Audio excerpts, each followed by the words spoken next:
Puji nama Tuhan, jemaat Tuhan yang dikasihi Tuhan. Mari sama-sama kita tundukkan kepala sebelum kita merenungkan firman Tuhan, kita berdoa.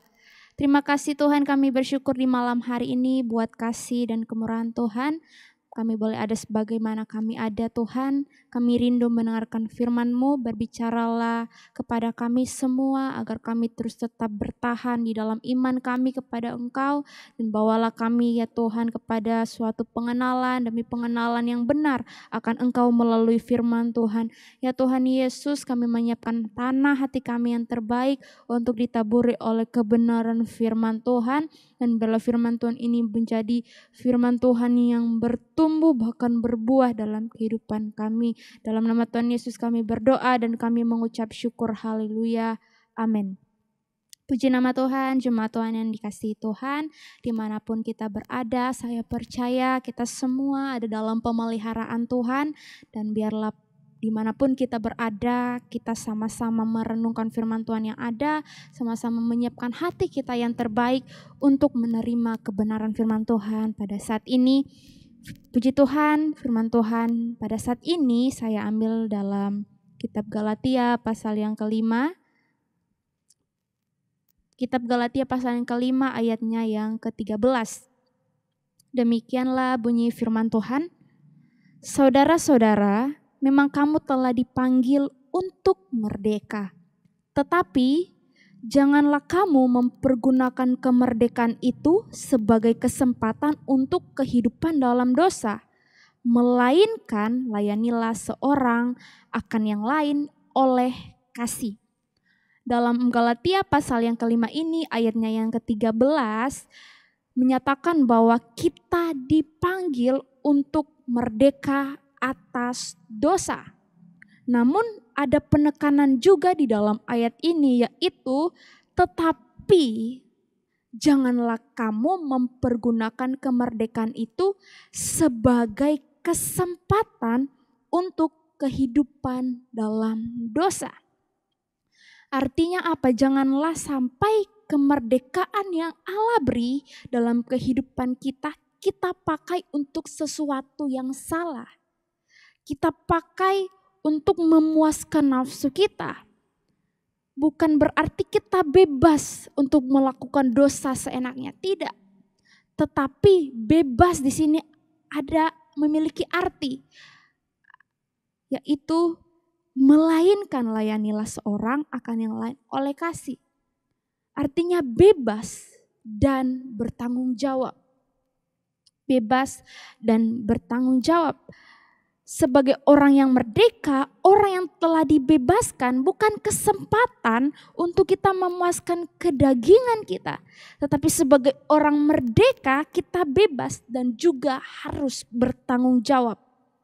Tanggung jawab orang percaya adalah suatu kewajiban, suatu tugas, suatu beban yang harus ditanggung dan dijalankan dengan setia dalam kehidupannya sehari-hari jemaat Tuhan.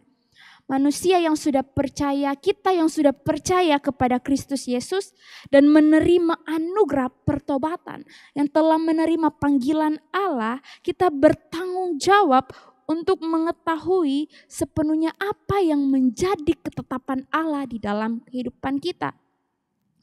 Tanggung jawab ini muncul karena iman yang sudah bertobat. Tanpa tanggung jawab kepada Allah, maka kita tidak akan mungkin bertanggung jawab terhadap diri kita sendiri, juga kepada sesama kita. Yang penting dan yang utama itu bagaimana kita mempertanggungjawabkan semuanya itu kepada Allah. Bebas bukan berarti kita hidup sembrono. Bebas bukan berarti kita hidup semau kita. Tetapi ingat, bebas dan bertanggung jawab jemaat Tuhan. Tanggung jawab kepada Allah artinya kita menghargai anugerah Allah. Kita menghargai panggilan Allah dalam kehidupan kita. Dengan tidak hidup, dengan tidak memberikan kesempatan untuk kita memuaskan nafsu. Tidak memberikan kesempatan untuk kita hidup di dalam dosa. Tetapi tanggung jawab kita kepada Allah itu bagaimana kita menghargai anugerah Allah, panggilan Allah dalam kehidupan kita. Dengan cara apa? Tidak hidup lagi di dalam kehidupan dosa. Tanggung jawab terhadap diri sendiri. Artinya dalam kerohanian kita harus ada pertumbuhan. Dan pertumbuhan kita itu harus menghasilkan buah.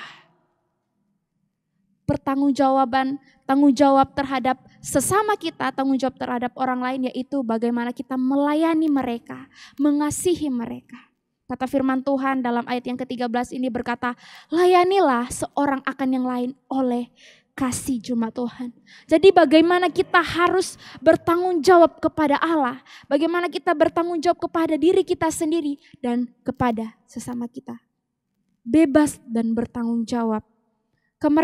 Kemerdekaan yang kita terima artinya kesempatan untuk kita bukan hidup lagi di dalam dosa, tetapi apa? Kesempatan untuk kita melayani Tuhan dan melayani sesama kita. Bukan lagi kemerdekaan yang kita terima, bukan lagi kebebasan yang kita terima, kita hidup di dalam dosa, tetapi kesempatan kita untuk melayani Tuhan dan melayani sesama kita. Melayani sesama itu harus punya dasar yang benar. Melayani sesama itu harus punya dasar yang benar, yaitu apa? Kasih. Dalam firman Tuhan, layanilah seorang akan yang lain oleh kasih. Punya dasar yang benar, yaitu kasih. Dalam Alkitab berkata kalau kita mengasihi Allah, kita juga harus mengasihi sesama kita.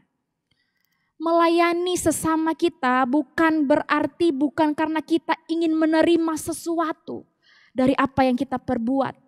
Tetapi kita ingin memberikan sesuatu kepada sesama kita yang telah kita terima dari Allah. Bukan mengharapkan sesuatu, bukan menerima sesuatu dari mereka. Tetapi kita ingin memberikan sesuatu kepada mereka tentang apa yang sudah Allah beri dalam kehidupan kita. Tentang apa yang sudah kita terima dari Allah kita.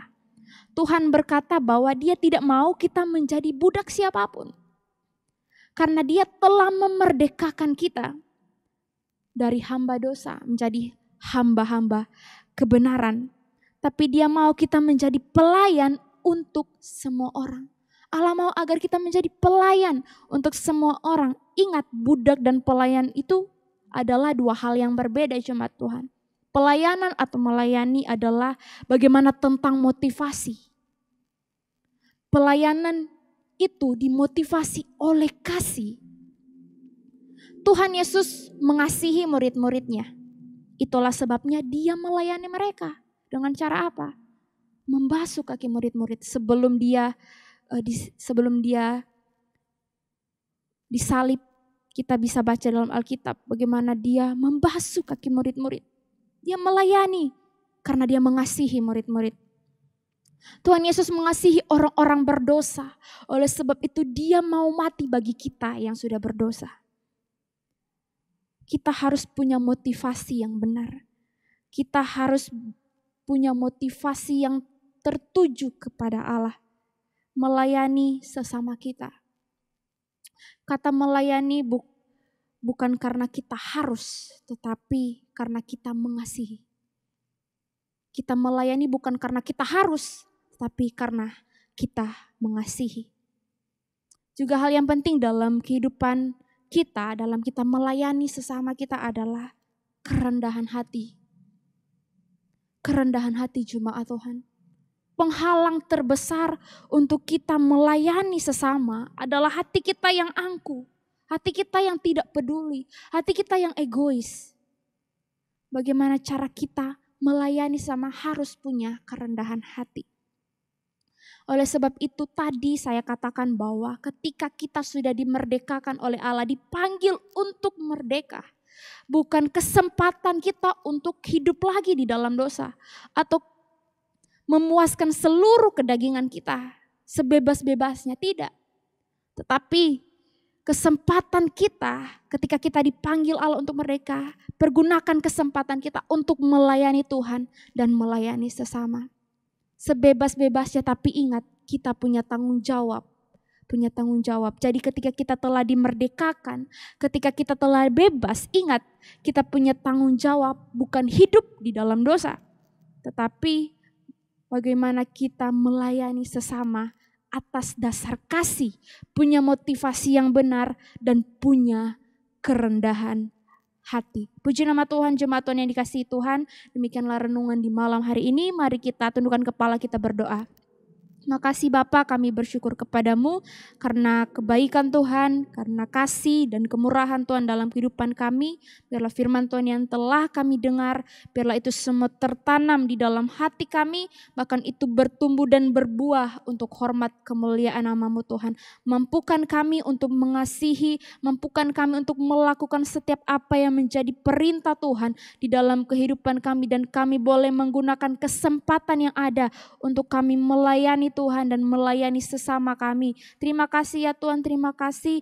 Biarlah ya Tuhan Yesus, kami berdoa di malam hari ini membawa bangsa kami ke dalam tangan-Mu. Tuhan terus pulihkan kondisi bangsa kami Tuhan, menjadi semakin baik. Berkati pemimpin kami, hikmat kebijaksanaan menjadi bagian mereka, juga roh takut akan Tuhan ada dalam kehidupan mereka. Dan biarlah ya Tuhan berkati setiap jemaat Tuhan di tempat ini, dimanapun mereka berada, senantiasa mereka semua ada di dalam perlindungan Tuhan, mereka semua ada di dalam pemeliharaan Tuhan, dan Tuhan yang memampukan mereka untuk menjalani kehidupan mereka Tuhan. Setiap persoalan, pergumulan mereka, biarlah Tuhan Yesus yang tolong, Tuhan Yesus buka jalan, dan jadilah menurut kehendak Tuhan dalam kehidupan jemaat-Mu. Berdoa bagi hamba-Mu di tempat ini, Bapak Gembala yang ada, Tuhan beri kekuatan, kesehatan, kemampuan, dan urapi terus hamba-Mu untuk melayani pekerjaan Tuhan. Terima kasih Tuhan, di dalam nama Tuhan Yesus kami berdoa dan mengucap syukur. Haleluya, amin.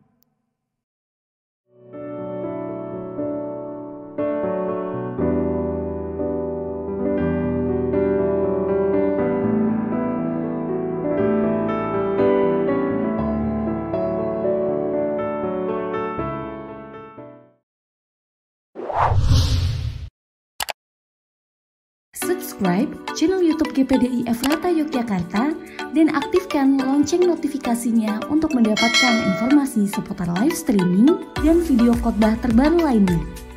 Tombol subscribe berada di kanan atas channel kami dan jangan lupa klik tombol loncengnya. Tuhan Yesus memberkati.